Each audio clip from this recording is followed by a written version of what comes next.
Good Thursday morning. I'm Dwayne Nelson. Well, a Wise County, Virginia grand jury has indicted a Duncan Gap man on 2 counts of capital murder in the deaths of his father and stepmother.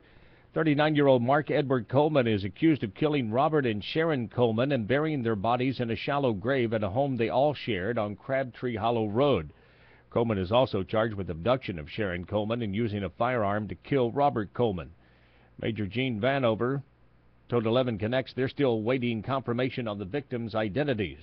I would say that we believe that Robert Coleman and Sharon Coleman are the 2 bodies that we found, and we base that on other information that we've obtained during this investigation, including statements from the accused. Coleman, who remains in the Southwest Virginia Regional Jail, could face the death penalty. Tri-City soldier has been injured in Afghanistan. Private First Class Marshall Lane of Johnson City was shot on Sunday. His wife Amanda said the 24-year-old is in critical condition and on life support at a hospital in Germany that specializes in pulmonary injuries. His grandparents have said that Lane is believed to be doing better but continue to ask for prayers. He was a combat medic with the 549th Military Police Company based in Fort Stewart, Georgia. Challenger to State Representative Tony Shipley of Kingsport for the Republican nomination in House of Representatives District 2 says he will not contest that election. The unofficial results showed incumbent Shipley with an 11-vote victory over Ben Malakote in the primary earlier this month. The count certified earlier this week showed Shipley with a 10-vote margin. Shipley's win was thanks to absentee ballots. Shipley, who is seeking a 3rd term, will face Democrat Bruce Dotson in the November general election. For approximately 2 weeks, crews from the Johnson City Public Works Department will pick up and dispose of items that were damaged from last week's floods. City residents asked to place flood-damaged materials by the curb and call 975-2792 to arrange for the items to be collected. According to Public Works Director Phil Penzola, these pickups will be given top priority. Testimony will resume this morning in Sullivan County Criminal Court in the double murder trial of a man accused of his part in the crime.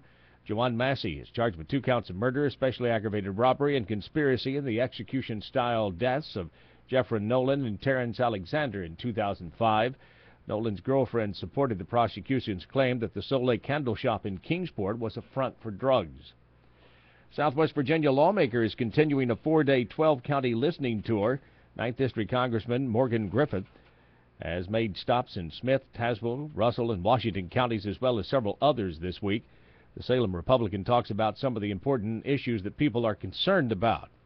Well, some of the top issues we're hearing, of course, a lot of family farmers are worried about the Bush tax cuts because that made it so the estate tax was more reasonable for them, and they're worried if that comes back in, they won't be able to pass the family farm on to the next generation, and that is a big concern, and I agree with them on that. They're also concerned about EPA, both regulations regarding farming practices and water. The added citizens are also concerned about labor issues, particularly having enough workers to do the difficult jobs on farms in the region. Customers of Bristol, Tennessee Essential Services being warned about scams going around. The scams attempt to steal payments and personal identity information from their 30,000 customers. Mike Browder, BTES Chief Executive Officer, said they never initiate calls to their customers requesting personal information. I'm Dwayne Nelson. Have a great Thursday.